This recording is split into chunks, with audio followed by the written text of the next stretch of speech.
here to actually provide all the support to develop students to become a confident graduate that is needed by the industry. Please feel welcome to visit us to see how we do our transformation of students.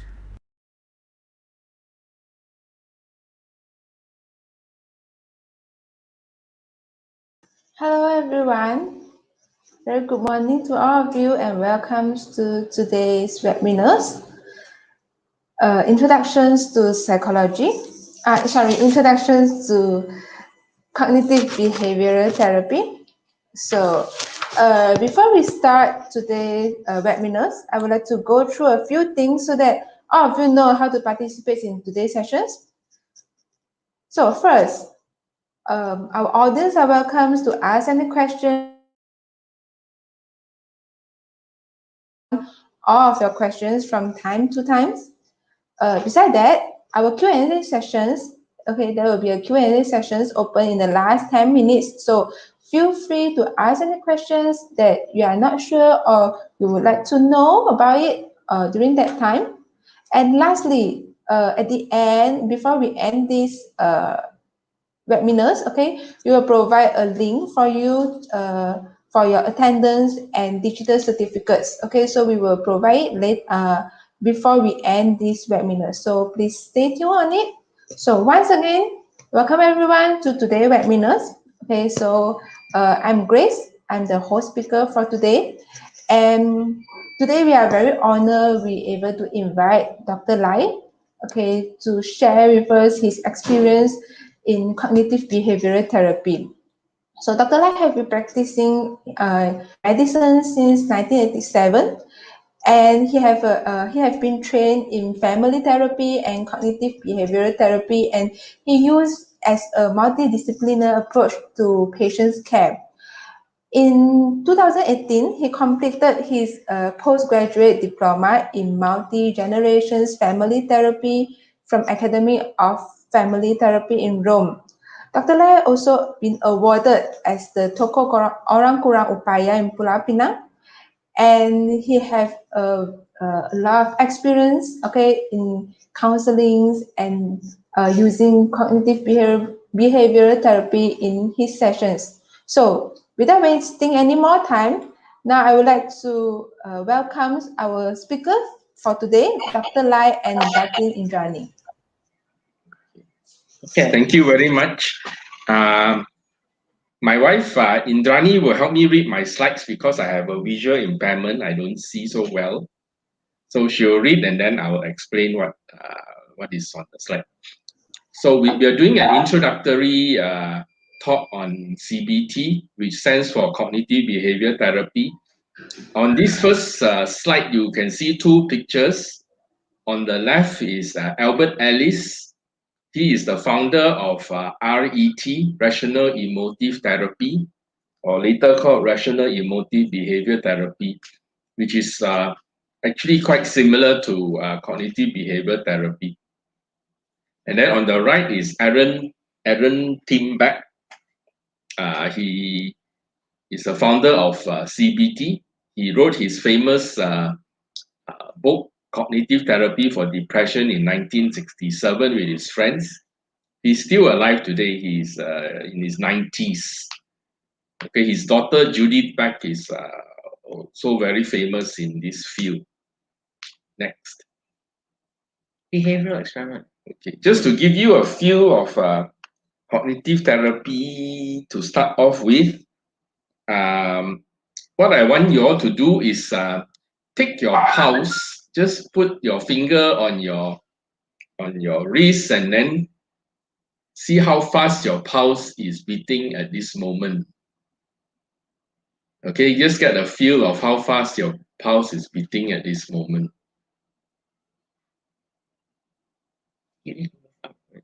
Okay, just feel, is it beating fast or slow? Okay, once you roughly know, roughly can feel how fast your pulse is beating, then we'll do this behavior experiment. Okay, next. Take your pulse rate, check your SUD. SUD means a subjective unit of distress. So at the moment, if there's a thermometer that measures how distressed you feel, 0 to 10, how stressed do you feel? So most of us not stressed, so maybe 0, 1, 2. Okay. Close your eyes and imagine putting your hand into a container of. Okay. So imagine next to you there is a container, a tin can, which with a hole on top. Okay. So you don't know what is inside the container. It's a tin, and then that on top there's a hole. Imagine putting your hand into the container through the hole. Okay. Next. Take your pulse again. Okay. Before that, so when you put your hand in the hole, you don't know what is inside, and then suddenly you can start feeling something that touch your finger, something that you really don't like, something that you really hate. Okay, a feeling of something that you really are frightened of, or something you really don't like, and but it is touching your fingers, and something that you're really scared of. Okay, leave it there for a while. Okay, now you feel your pulse again and see how whether there's any difference or not in the pulse rate.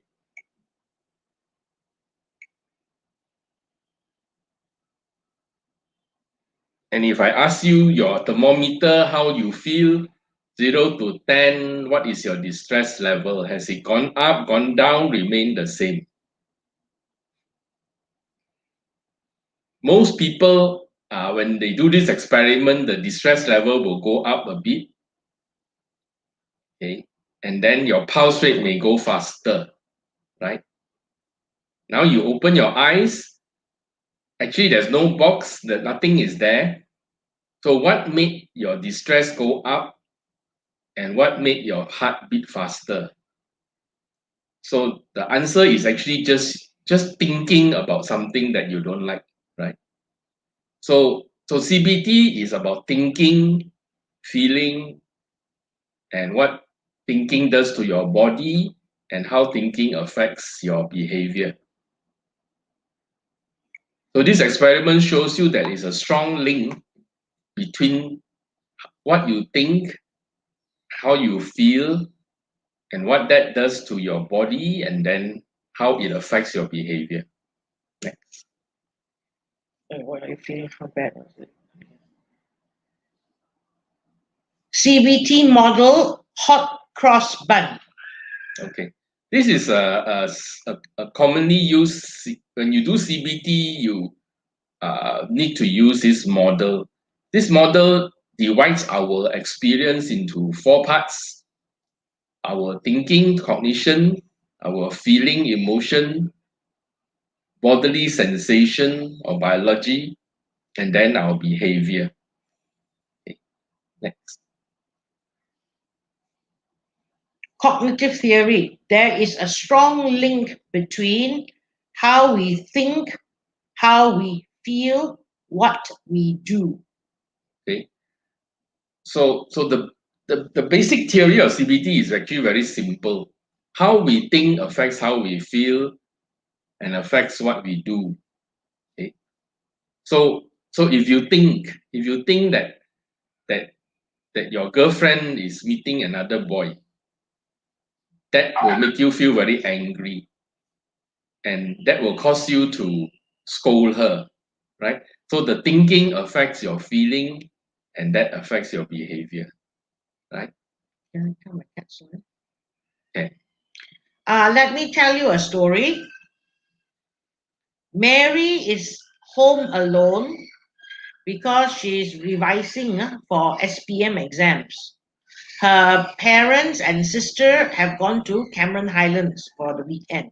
She can't go because of exams. So she's been studying, okay, and then she walks into the kitchen to make a cup of Milo for herself. And then there's a meow, and she sees the cat. Okay, sorry, or rather a kitten. The sister, all right, found this kitten near the police station a few weeks ago and brought it home. So Mary looks at the kitten and says, "No food for you. Okay, you've already had dinner." Then, okay, she goes upstairs with her mug of Milo to her room. Right. Then suddenly she wakes up around what, 2 or 3 in the morning. Okay. She knows that some sort of sound woke her up. All right. She gets irritated. She jumps out of bed, marches over to her bedroom door. Okay. Pulls it open and shouts, "Cat, you better be quiet and behave yourself. If not, I am going to call the police." Bam! She slams the door. She goes back to her bed. She sits down. As she is about to lie on her bed, she hears meow. Uh-oh. If the cat is in the bedroom with her, then what made that sound downstairs? Okay. So immediately what? She thinks of thieves and robbers. So she jumps out of bed again, runs across the door and locks it. Okay. And unfortunately, her phone, all right, was left downstairs. So she jumps back into bed, and both she and the kitten, all right, stay there until it's dawn. So you see what happened was when Mary thought it was the kitten downstairs, all right, she behaved different. She got angry. And what did she do? She behaved differently. She went to the door and opened the door and shouted. But when Mary thought that there were robbers downstairs, she felt very scared. And what did she do? She locked the door and jumped into bed to hide. Okay, next. So you have an activating event. That is the sound downstairs. The belief is that stupid cat.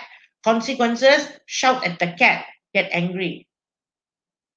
Active, But all if, right. if you believe that it's a thief, then your consequence will be locking the door and getting frightened, right? Okay, next. Example, it's a first date.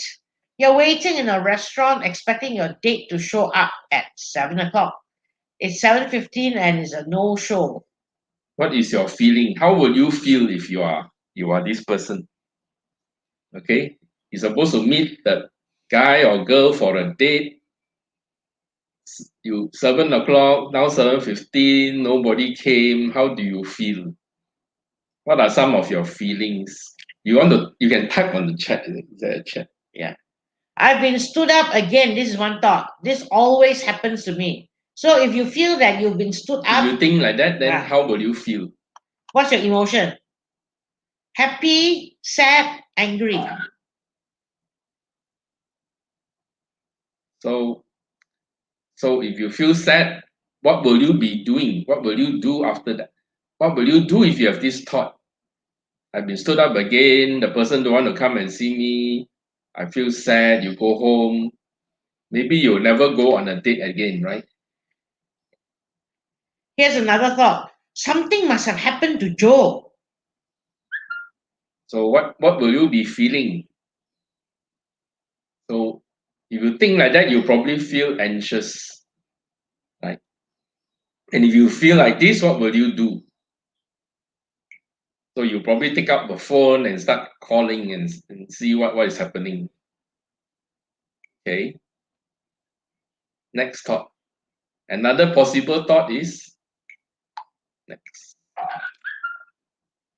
He's dating another girl or he's dating someone else. Okay, so what is your feeling? So you'll be angry. What will you do? You probably delete the person's telephone number, right? So you see the different feelings, with the different thoughts, and your behavior, your reaction is actually quite different, right? Another last thought.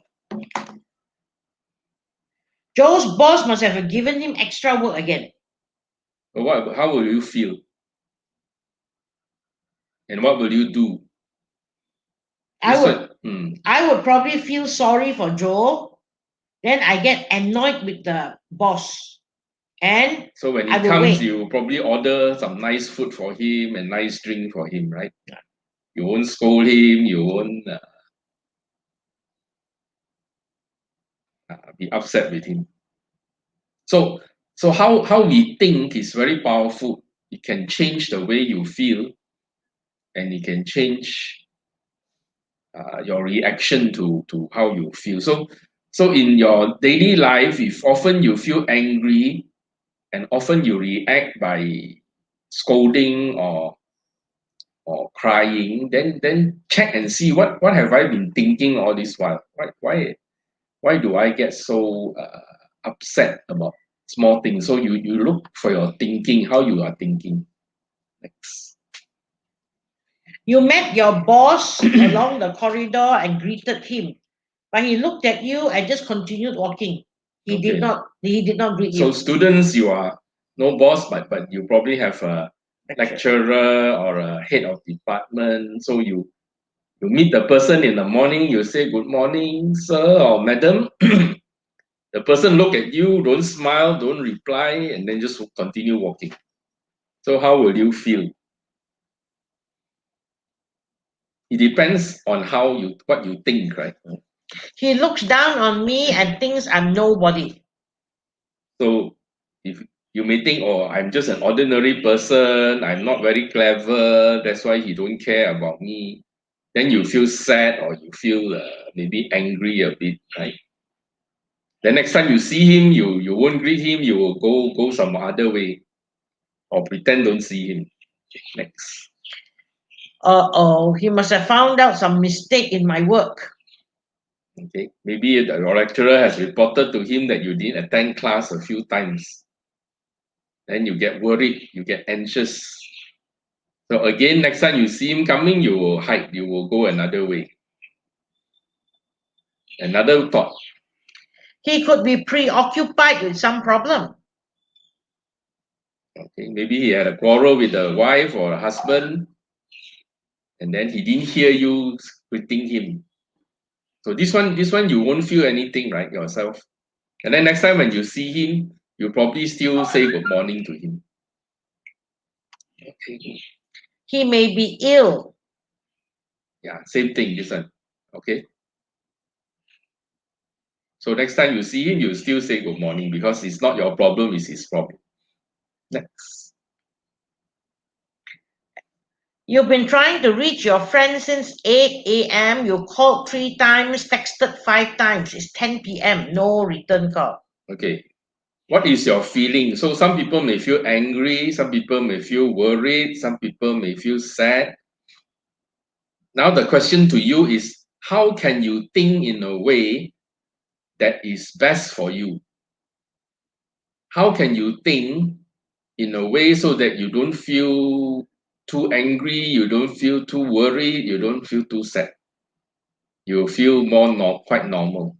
Can you think of a way how you can think in this situation so that you won't be upset, angry, or worried?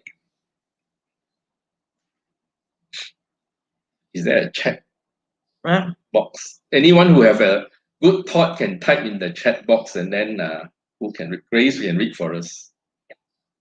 Grace, can you read for us the comments in the chat box? Okay. Anybody wrote anything?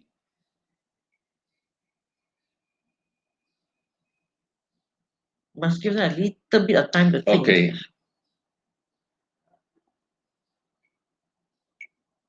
You may be angry if you think, oh, that he thinks I'm a nobody, he don't want to answer. He thinks I'm not important, so that's why he don't want to answer me. That's why you're feeling angry. You may be worried, thinking maybe he's kidnapped, or he has he has a heart attack and pengsan the whole day. So what is a better way to think so that you won't feel worried or angry?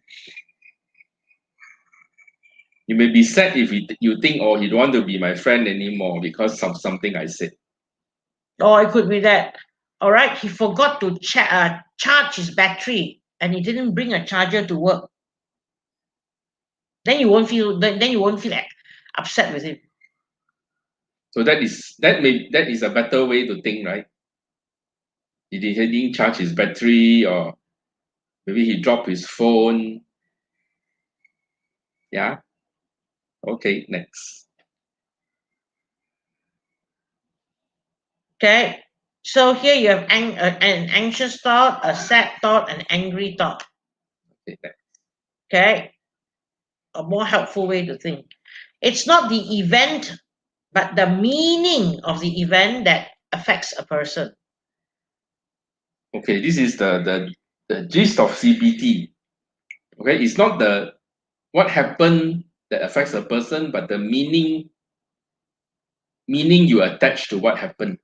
Example of this is after SPM result comes out, you can find two students, example, both with 4 A's. One can be crying, the other one can be very happy. Can or cannot? You can find such example, such people. Two students with 4 A's, one is crying, the other one is very happy. So it's quite easy to find, right? So it's not the 4A doesn't make people cry, the 4A doesn't make people happy. It is the meaning you attach to the 4A's. What does 4A mean to one person? What does 4A mean to the other person? So the next time something happened to you and you get angry, actually it's not that thing that makes you angry, it's the meaning you attach to what happened that makes you angry, or sad, or worried, or all the emotions lah.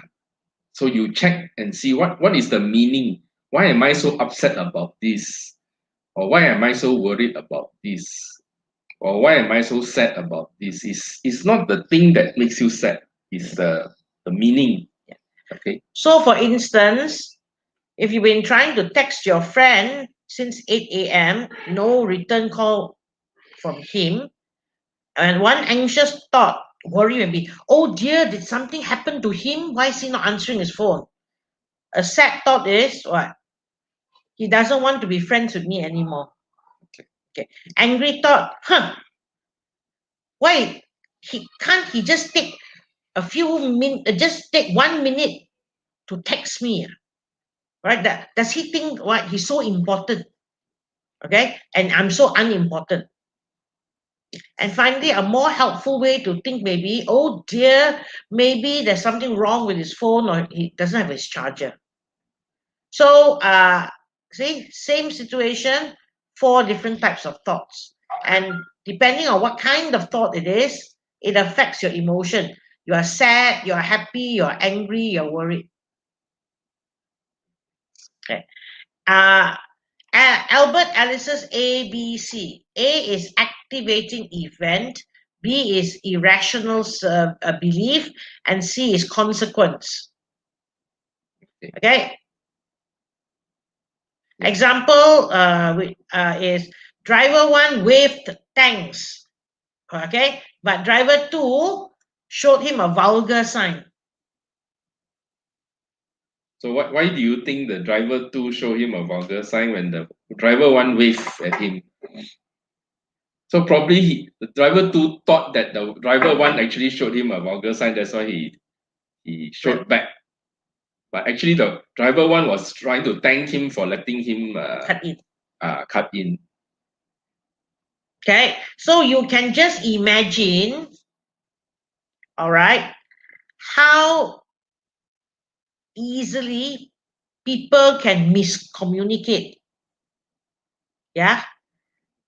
And when you miscommunicate, it causes a lot of problems in relationships. The CBT model again, hot cross bun. So this one is just to help you remember this model. which is very useful. So cognition is thinking. This leads to the emotion. Emotion will affect your behavior, and your behavior will affect your body. So that if you are upset, you're scared, okay, your pressure may go up, you breathe faster, you feel uncomfortable, okay, you may even start crying if you're worried. Influence of the past. Okay. Why do different people have different reactions? So when something happens, some of you may feel angry, another person may feel worried, another person may feel sad. So it's because of your growing up experience lah. So give you an example. So next. For some reason, it's not going next. It's stuck. Start. Stop. Oh no, no. But Sorry, can you also see my screen? Grace, can you still see my screen? No, nothing, Johnny. Yeah. I think you stop sharing right now. Yeah, wait, you know why? Because the screen wouldn't move, it got stuck. Hang on, huh? I have to reshare this. So, okay, share screen.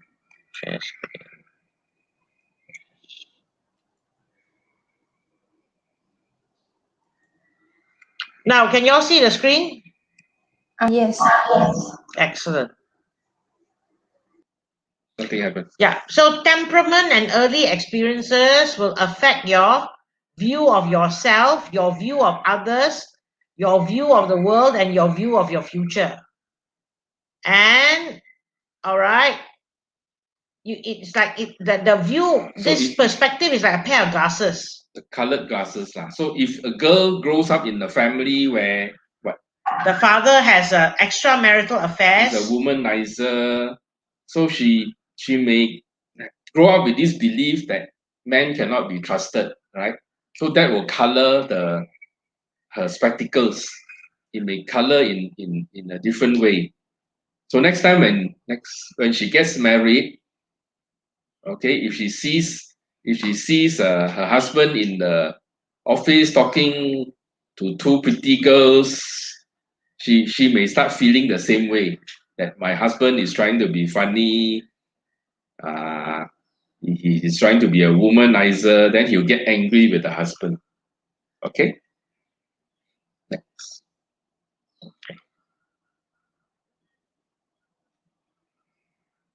Levels of cognition. Okay, in CBT, we look at the way we think, the way a person think in a few layers. It's a bit like an onion many layers of thinking. The outermost layer, which is easiest for us to look at, is negative thinking. It's also known as automatic negative thoughts, ANT. Okay. Deeper to this is false assumptions or beliefs. Then the deepest most level is called core beliefs. These are also known as schema. So you notice at the top there is conscious awareness. So some part of your automatic thoughts you are actually aware of, but everything else, okay, is in your unconscious. You don't realize it. Automatic negative thoughts, becoming detectives. So the way to work with people with automatic negative thoughts, is to teach them how to be detectives of their own thoughts. Okay, ask them to look at their own thoughts. Next. How ants or automatic negative thoughts look like. Okay. Arbitrary inference or jumping to conclusion. I'll tell you a story, then you can put this in more easily. Many years ago, I have this lady who is a teacher, who is married to an engineer, and they were just married for 3 years. So one day the engineer husband has a company function by the beach, campfire, So he brought the wife along. They were sitting around the campfire, barbecuing chicken wings. And then suddenly the wife got up, started crying, ran to the car, drove the car home, and left the husband behind. Okay. What was the next day we talked to, they came to see the doctor. So the husband and wife was there. And then the wife asked her, why were you crying? He says, my husband don't love me anymore. So something has happened that caused her to jump to this conclusion. Okay, my husband don't love me anymore. Okay. So if you come back to these levels of cognition, what has happened? There's something here that what was her automatic negative thought? We need to figure out what was her automatic negative thought. Okay, and then after that, what are her core beliefs that caused this thought? Yeah, go back to the list. Okay. So what happened was, so we asked her, why you say your husband don't love you anymore? Then he said he loved the other woman more. So what happened was she was sitting next to the husband, and then on the husband's other side was a female colleague. She's an engineer of the same company. So this woman said that, oh, my husband loved the other woman more. Then we asked, why you say like that? Then he says he barbecued 3 chicken wings for her. Now the husband barbecued 3 chicken wings for the other woman. So because of the 3 chicken wing, she jumped to the conclusion that the husband loves the other woman more. What's the second one? Magnification or minimization. Okay. So the 3 chicken wing was proof for her that the husband loves her more. Then we asked her a question. Did your husband barbecue any chicken wing for you? Then she started thinking and said, oh yes. Then we asked, how many did she barbecue for you? Then she think again and she said 5. So she actually got 5 chicken wings and the other woman only got 3 chicken wings. But because she minimized her own plate, she couldn't see her own plate. She only saw the plate of the other woman. So she magnified the other woman's plate. So she magnified the woman's 3 chicken wings, but minimized her 5 chicken wings. Okay, next slide. Overgeneralization, like Irish alcoholics. Okay. Another thing that affected her was she had this overgeneralization. Her thinking was engineers are better than teachers. She worked as a teacher. Her husband is an engineer. The other woman is an engineer. So a lot of us think that doctors, engineers are smarter, lawyers are smarter than teachers, which is actually not true. But for her, she believed that. So if engineers are better than teachers, the other woman is an engineer, so she's better than me lah. So if she's better than me, then my husband should love her more, what? Right? I mean, if you think like that lah. So her over generalization caused her problem. Next one is what? Selective abstraction, only see negatives. Okay, selective abstraction. She only saw the things that caused her to think that my husband don't love me, my husband loves the other woman. She don't see the things that there are some things that is actually supporting that the husband loves her. So in this case, later I show you how we help her. What is the next one? Personalization. Personalization is another negative thought. Sometimes when, let's say, your company doesn't do well, not making profit, the person who personalized will say, oh, it's all my fault. You know, a lot of mothers are like that. Mothers with children, when the children don't do well in exam, they will blame themselves. Oh, I'm a bad mother. They personalize the problem. Okay, next one. Dichotomous thinking, black and white thinking. Okay, dichotomous thinking is black and white thinking. That means if my husband loves the other person, he doesn't love me. A lot of this happens in families. If my husband loves his mother, then he don't love me as a wife. Or mother-in-law will think, or if my son loves his wife, then he don't love me as a mother. It is black and white. Actually, the husband can love both person, right? But because of this black and white thinking, they they think like that, you know. If you love the other person, you don't love me. Emotional reasoning. Emotional reasoning is we reason based on our emotions, not on facts. So if you like a teacher, everything the teacher say is true. So no, even though he sometimes say wrong things, you will say, oh no, he's still true. That is emotional reasoning. Because I like him, everything he say must be true. Or if you don't like another teacher, or everything he say is wrong, even though sometimes what he say is true, you say because I don't like him, everything he say is wrong.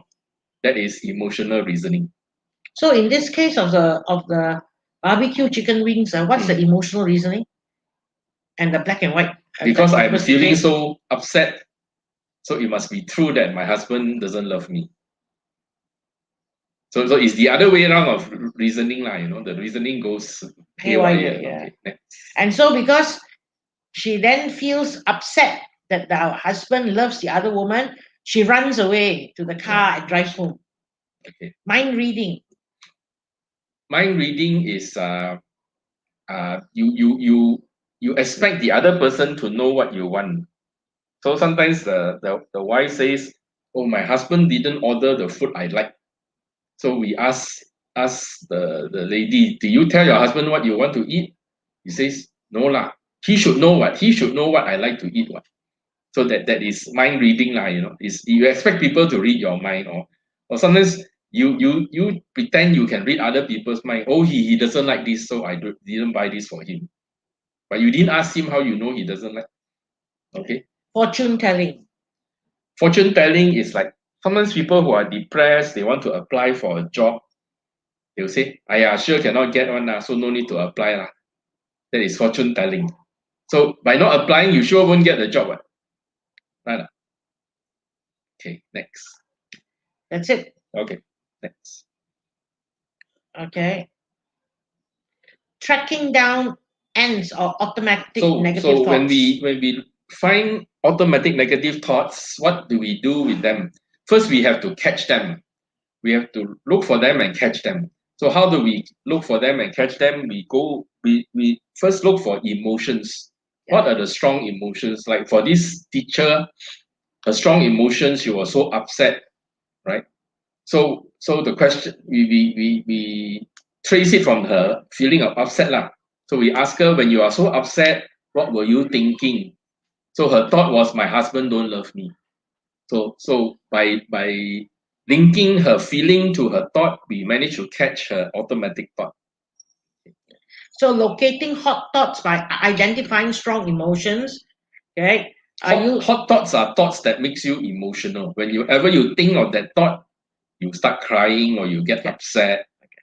So use an emotional thermometer and subjective units of distress and raising awareness of bodily sensation. Okay. Sometimes the person may say, I don't feel anything, I don't feel angry, but then you use the bodily sensation, but your face is red and your arms are tensed up and your hand is in a fist. What does that tell you? Okay. Now, emotional thermometer is you imagine you have a thermometer used for measuring temperature, but the thermometer is now going to be used to measure your feeling, whether it's happy or angry or sad.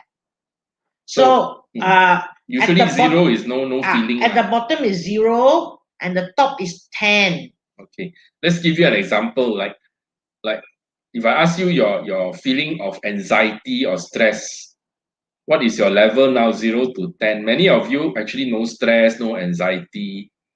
Let's say your lecturer suddenly come and tell you, oh, tomorrow there is a spot test. We're giving an exam tomorrow.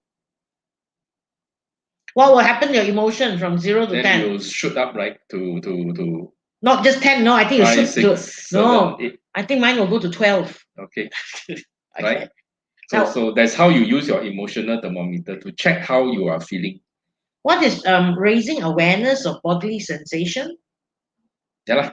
So when a person say, I'm not angry, but you show them that actually your face is red. Do you feel your face red or your hands in a feast and your muscles are so tense. What does that tell you? Does that tell you you are angry or not? A number of people are actually quite out of touch with their emotions and their bodily sensation. No, I'm not angry. No, I'm not angry. But you see the person's face is red, and you see that the hands has been made into fists. Okay, but I'm not angry. I'm not angry. That means they are not able to identify their strong emotions, and also they are not sensitive to their body. So another person may be sad and you say, are you sad? He says, no, I'm not sad. Then you can ask them, then what are those tears that are coming down from your eyes? What are they saying? So yeah. Okay. Next. Then you can have a DRAT. Use a daily record of automatic negative thoughts.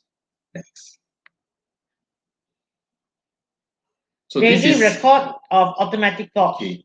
So if you are someone who are troubled by a lot of negative thoughts, you can use this to record your negative thoughts. So whenever you feel upset, you write down the date and the time when you're feeling upset, and then you write down the situation. Where were you when you felt upset? Was it in the classroom? Was it at home? Was it somewhere? And with who? Who were you with during that time? And then you write down how you feel. You were upset. How upset? 1 to 10. You put a number there. And then the important question is, what was going through your mind when you felt that way? What thoughts were going through your mind? Okay. Maybe you thought that, oh, I don't know anything. My classmate knows everything, so I'm going to fail. Maybe that's your thought lah.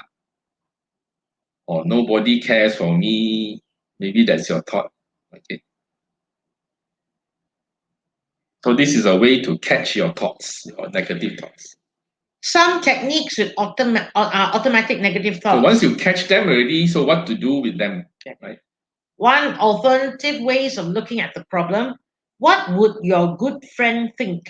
Okay, this is a good way, very fast, easy way to use when you are troubled by some thoughts. Let's say you have a boyfriend or girlfriend. Let's say you have a boyfriend lah, and every time he looks at another girl, you get upset, right? So when you get upset, what are you thinking? Oh, he doesn't love me as much, or he loves other girls. Okay, and that upsets you, which is fair. Okay? You may think that, oh, okay, my boyfriend flirts with other girls. Okay, then the way to help yourself is I'll ask you, do you have a best friend, a girl who is your best friend? Boy. No, the patient is a girl. Oh yeah, patient is a girl, yeah. So let's say your best friend is Mary. Okay, so then I'll ask you, if Mary were in your shoes, what will she think and how will she feel? So if Mary have a boyfriend and her boyfriend look at other girls, will she be as upset as you? So maybe you say no, he won't be upset. She won't be upset. Then I'll ask you, why you think Mary is not so upset? Then you may say, oh, Mary more chin chai. So what do you think Mary is thinking that help her not to be upset? Then she may say, well, for Mary, looking at girls is like nothing. I mean, just look lah, But she believes that my boyfriend still loves me very much. So there's nothing about looking at other people. So this is one way lah, So use another person to stand in your shoes. So if you are very worried about something, you can ask yourself, if my best friend were in my shoes, will he be equally worried or will he not be so worried? How will he think? This is an alternative way of thinking. Then the next one. Courtroom technique. Find evidence for and against. Okay. Courtroom technique, we use back the same story just now. The teacher say that my husband don't love me anymore. So we actually brought this statement to court, like a debate kind of thing. And then in court, there are two sides. So there is one lawyer for and one lawyer against. So we put her as a lawyer for this statement. That means try and give me evidence to tell me that your husband don't love you anymore.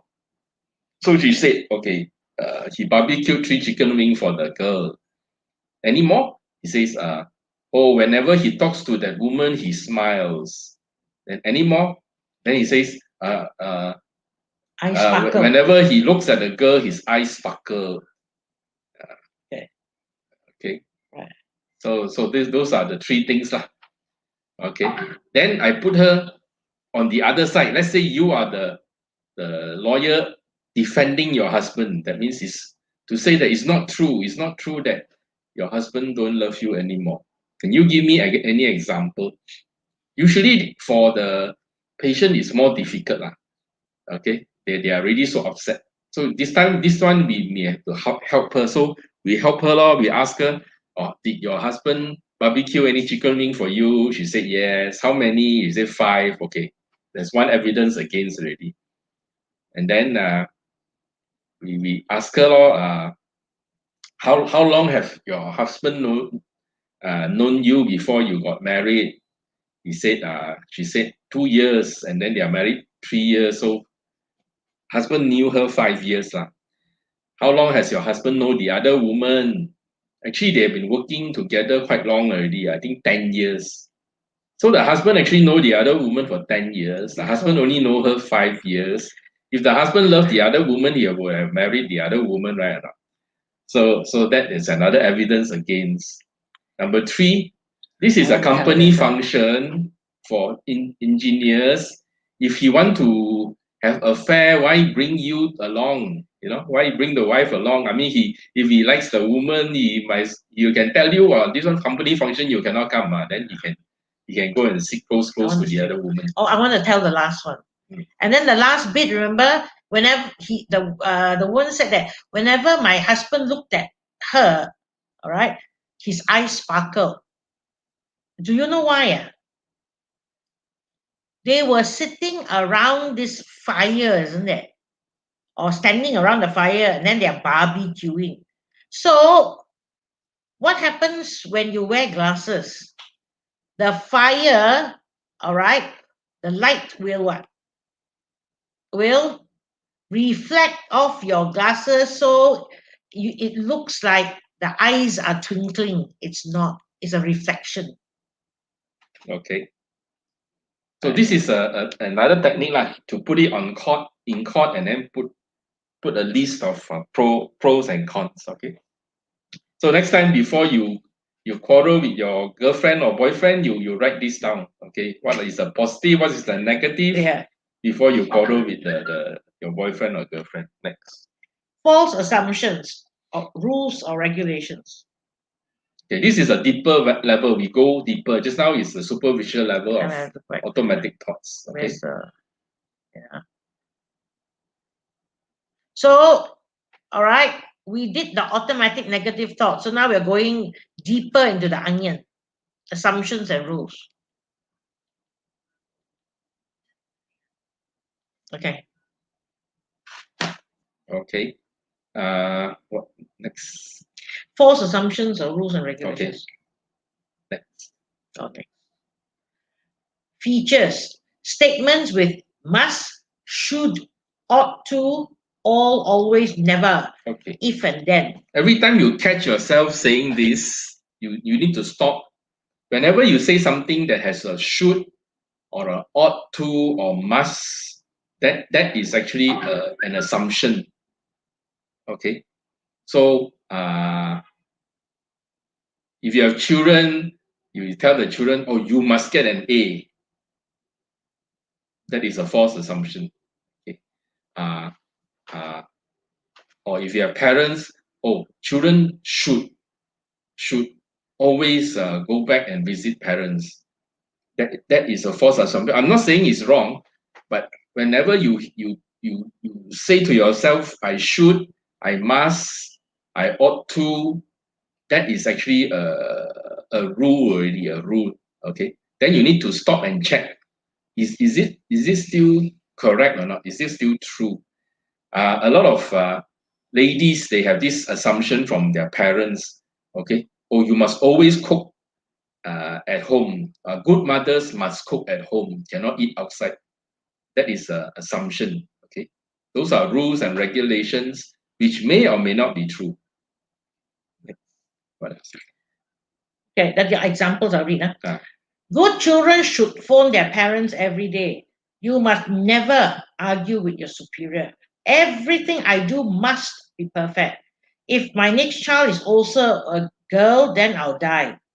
I can only be happy if someone loves me. My girlfriend must not have other male friends. Okay, so these are all assumptions, all rules that you set up in your mind, which may or may not be true. Actually, a lot of them are not true. Okay, not correct. Okay, next.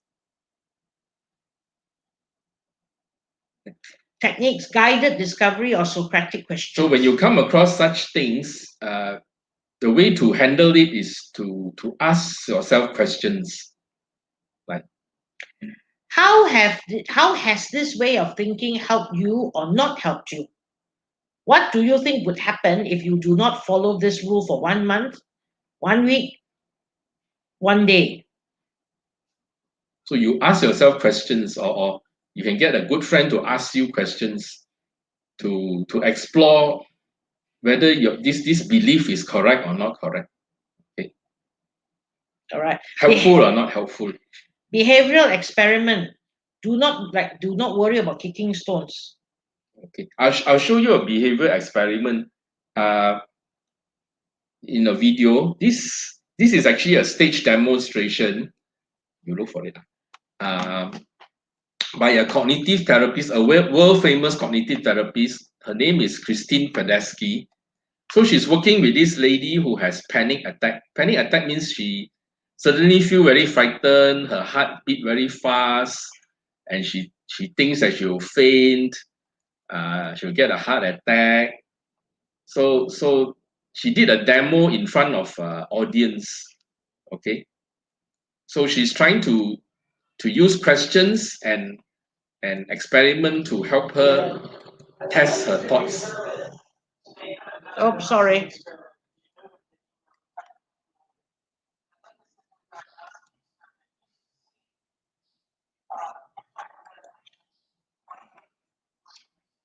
Can you see the video? Okay, we'll start from the beginning, yeah? Can they see? Can they see? I can see it. Can you all see the video?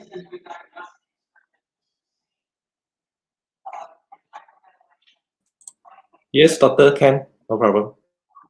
Thank you.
use principle.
Make sure you get the liability before you die.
Two more slides, then we stop.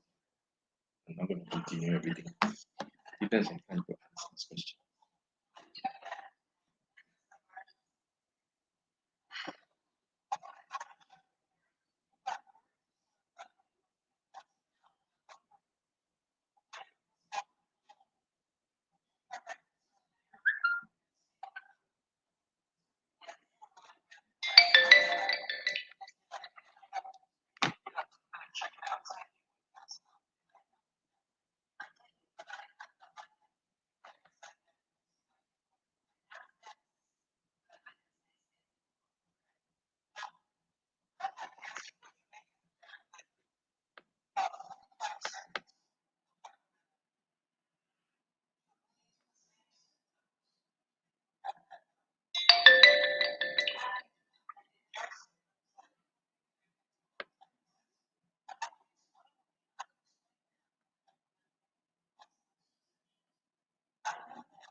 She's left-handed.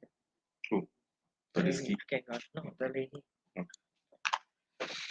Okay, I think last two slides. Yeah. Stop screen. Where's my?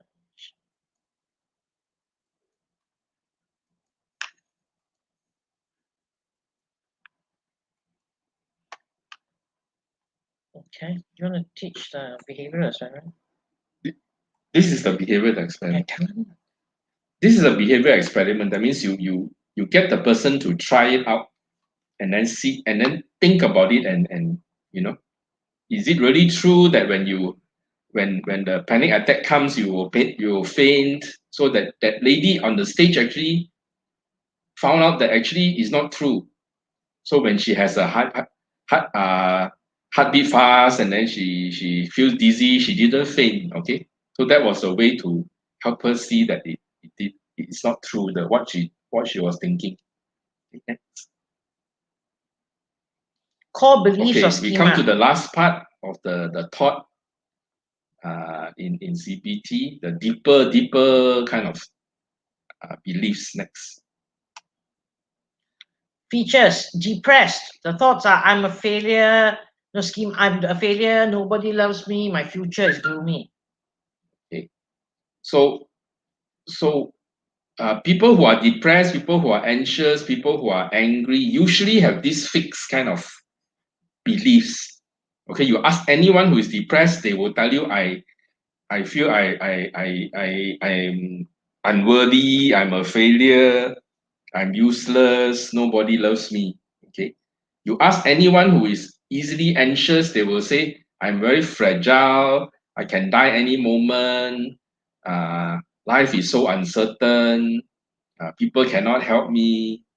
And then you ask anyone who is angry, they will say, it's so unfair, people treat me so unfairly, people think I'm not important, uh, people step on my feet, people take advantage of me. So they are quite standard core beliefs deep inside. That's how a depressed person think, that's how an anxious person think, that's how an angry person think. Next. Anxious, I'm vulnerable. People can help me. The world is a dangerous place. Done. Angry, I've always had my rights violated by others. People like to take advantage of me. The world is an unfair place. Techniques. Firstly, detection. Recurrent patterns of behavior and downward arrow technique. Downward arrow technique is you keep asking what's so bad about that, what's so bad about that. So if let's say you're very worried about your exam, so if I don't study enough, I'm what's so bad about that? I'm afraid I may fail. Then if you come and see me, I'll ask you the next question. So what if you fail? If I fail, then my parents will be angry with me. Then I ask you the next question. So what if your parents are angry with you? My parents are angry with me, they will chase me out of the house. Then I ask you the next question. So what if you get chased out of your house? Then I have no place to stay. So what if you have no place to stay? Then he says, I'll sleep on the roadside. Then I ask, so what if you sleep on the roadside? Then I'll starve to death. Then I ask you another question. So what if you starve to death? Yeah, I mean, it sounds quite funny, this downward arrow technique, but what it does is, in the end, it helps you look for what you are really worried about. Okay, whether you're really worried that you'll be totally alone, that nobody is there for you, or you're worried about not having any food, or you're really worried about not having a place to stay. Okay, those are the downward arrow techniques. Therapy. Positive data logs, continuum technique, rewriting a more adaptive core belief. Okay, positive data log is for someone who is always very negative about himself. I'm no good. I cannot do anything well. I'll ask him or her to start a logbook, a notebook lah. Every time you done something, every day you write down something good that you have done. Something, maybe your teacher say, oh, you have done a good job in this. Then you write it down. Or your friend come and thank you, or thank you for helping me do this. Okay, then you write it down. So you keep a positive data, because your mind has so many negative data. We don't want to keep negative data. We keep a book only with positive data. So every day you record some of the positive things that happens to you. So the next time when you feel depressed, you feel useless, you just open this data logbook and read through. What are the positive things you have done? Okay, I think we'll stop. Continuum technique. And the other one is rewriting a more adaptive core belief. Continuum technique is you draw a line. You draw a line. If those of you who feel overweight, you draw a line. You put the line is between very thin to very fat. So where do you put yourself?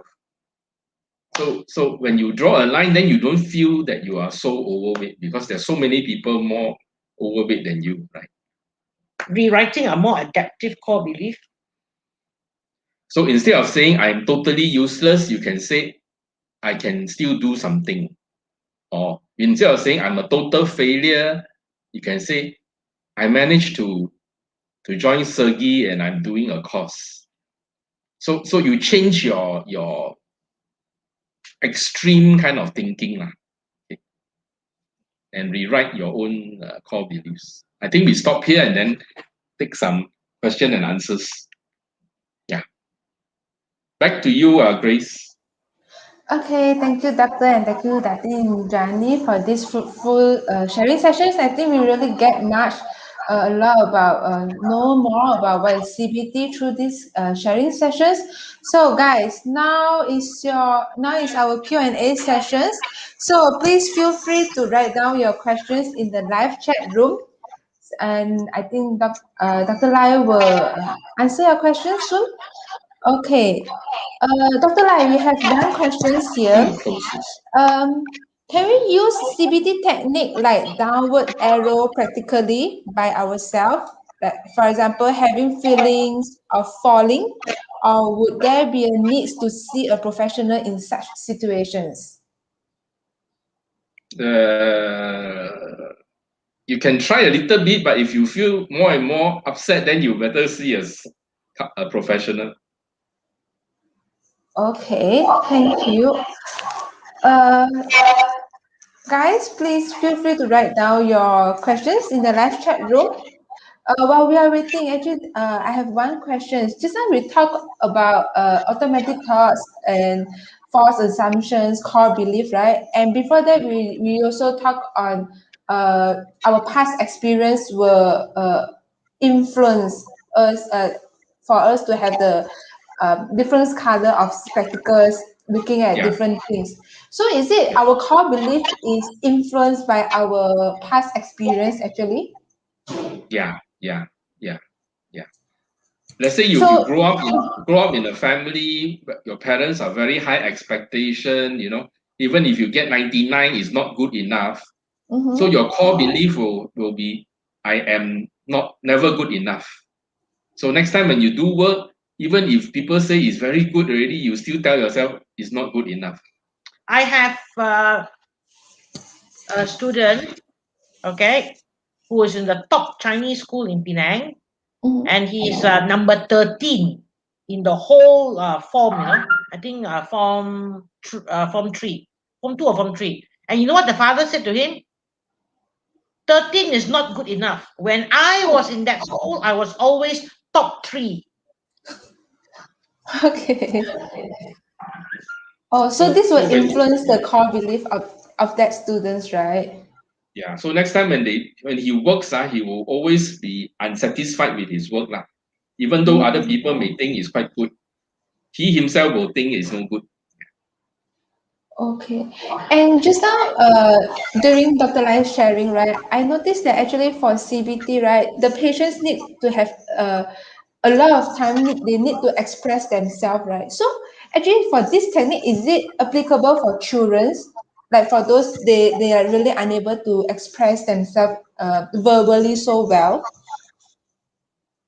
We can still talk to them like children, or nowadays they also use play therapy and CBT together.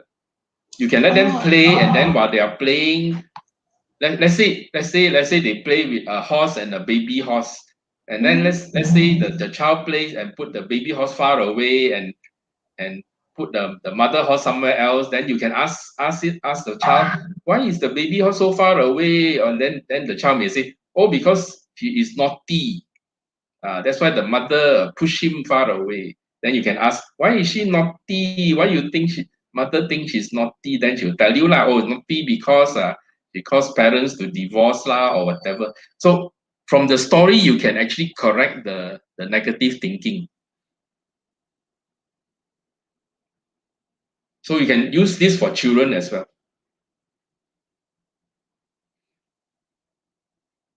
Actually, nowadays, CBT is very popular. You have CBT for depression, CBT for anxiety, CBT for schizophrenia, okay? CBT for eating disorders. Then also you have, what do you call that? Blending CBT with play therapy to work with children. Muted. I'm so sorry. I think my connections Okay. has some problems. No, I'll there. just say, I just said that actually CBT has really expanded. It started with CBT for depression, then it went to CBT for anxiety, CBT for schizophrenia, CBT for eating disorders. Okay, and then we have CBT, what do you call that? Combined with play therapy to work with children. Oh, okay. Because previously when I studied my master, right, I tried to apply CBT in teenagers, but without play. I feel that it's quite hard because they don't know how to express themselves, you know, and you keep asking them about the automatic thoughts. They're unable to like tell us Yeah. like so it's very hard for us to like So express. actually now there are books and books which come with worksheets to help you to use CBT to work with teenagers. The way you ask them the question will be a bit different. Oh, okay. So that And they you are may more not, understandable. yeah, and then you may have to do drawing and all that. Oh, okay. So Drawing or even role play. okay, not only verbally, right? We No, no, can no. use a lot of techniques. For Yeah. children and teens cannot have. So just Okay. imagine, just think of putting in that other dimension. So understanding is better. Okay, thank you for sharing. There's one more questions there. What are the possible way to help someone who cannot change their way of perceptions towards a different point of view, as in for people who have negative thoughts most of the times? One way is to use questions like if it's your friend instead of you, if it's your friend who has this problem, how will your friend think differently? So you use another person to help the person think in a different way. That is one way, no? Then other ways are like, is this the best way to look at the situation, or can you look at the situation in a different way that is more helpful? So we use a lot of questions to help them change. Okay. Yeah. Then the other thing is that some people have lots and lots of negative thoughts. Don't try on working on all the thoughts at the same time. You'll never get anywhere. Just do one or two first. There's Which a means good we need to focus first. Yes. there's a good workbook written by this lady just now, the Christine Badesky. Yeah. The name of the book is called Mind Over Mood, MIND, and then Over Mood, MOOD. You can get it online. Quite good. It's a workbook. You actually use it to. They let you do some exercise. There are actually 4 stories of people with different problems. Then in the workbook, they teach you all the techniques in CBT. Okay, thank you. Is there any questions from the floor? Any more questions? Okay, if no more questions, then once again, we thank Dr. Lai for today's sharing sessions. And before we end our sessions, here is the link for you to get your e-certificates. Please scan it and fill it up, register yourself to get your e-certificates here. So thank you so much, everyone, for today's sessions. Thank you for all your participations, and thank you, Dr. Lai and Dr. Indrani, for your effort in preparing these sessions. Okay. So we will see you guys soon in our next sharing session. Thank you. Bye. Thanks. Bye. Bye-bye. Bye. Thank you, everyone.